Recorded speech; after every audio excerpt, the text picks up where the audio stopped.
হেরা গোয়াতে আমি উঠতে পারছি ওয়ার্ল্ড রেকর্ড 38 মিনিটে। আপনারা কেউ উঠেছেন? যে উঠেছেন কমেন্ট করে জানান। আলহামদুলিল্লাহ, হাজারো কোটি শুক্রিয়া, আল্লাহর রহমত। মানে সকালে আল্লাহর কাছে দোয়া করছিলাম, আল্লাহ দোয়া কবুল করছে, এখন সেই পরীক্ষা নিতেছি। তাই চিন্তা করেন, এখন রাস্তার ব্যবস্থা আছে, সিঁড়ি ব্যবস্থা আছে, এখন মুরব্বীরা উঠতেছে, আরও মানুষ উঠতেছে। আমি 38 মিনিট উঠছি। তো ওই জমানায়, যে জমানায় এখানে কোনো রোড গার্ড ব্যবস্থা, সিঁড়ি ছিল না, মা খাদিজা উঠেছেন, ডেইলি উঠতেন হুজুর পাক সাল্লাহ সাল্লামের জন্য খাবার নিয়ে। আমার তো সেই ভাগ্য হয়েছে। একটু দেখতে থাকেন, দেখতেই পাবেন সেই কাঙ্ক্ষিত জায়গা, যে জায়গায় কোরআন নাজিল হয়েছে। হাজারো কোটি শুকরিয়া, আল্লাহ আমাকে এখানে আসার তৌফিক দান করেছেন। যারা এসেছেন তারা কমেন্ট করে জানেন কে কে আসছেন। আলহামদুলিল্লাহ, হাজারো কোটি শুকরিয়া, আমি আসতে পারছি। আল্লাহর কাছে শুকরিয়া, বহুত কষ্টে।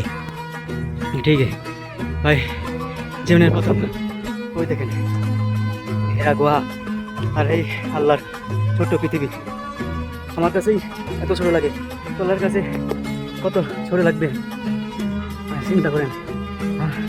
করেন আল্লাহ, হাসতে পারছি,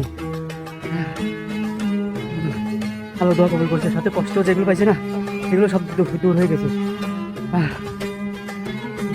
চলেন, আমরা আসলে এখানে কত কষ্ট। তো হুজুর পাক সাল্লাল্লাহু আলাইহি সাল্লামের স্ত্রী খাদিজা সাল্লাল্লাহু আলাইহি সাল্লাম কত কষ্ট করে খাবার নিয়ে আসতো এখানে। চিন্তা করছেন আল্লাহ কোরআন নাযিল হয়েছিল যেখানে, শেষ পর্যন্ত সেই জায়গাটা দেখতে পাচ্ছি নিজের চোখে। এর থেকে আর কি সৌভাগ্য।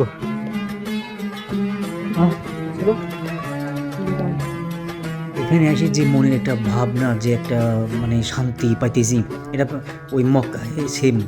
মানে এত ভালো লাগতেছে ওঠার পরে, বিশ্বাস করবেন না, যত কষ্টই হয়েছে কষ্ট সার্থক হয়ে গেছে। যে মানে 2 রাকাত নামাজ পড়ছি, আল্লাহর কাছে দোয়া করেছি। আরে ভাই, বিশ্বাস করবেন, সকালে আরও কয়েকজন আসছিল, এরা আসতে পারেনি, নিচে থেকে ঘুরে চলে গেছে 1000 ফুট উপরে, ওরা ভয়ে চলে গেছে আর আসতে পারেনি।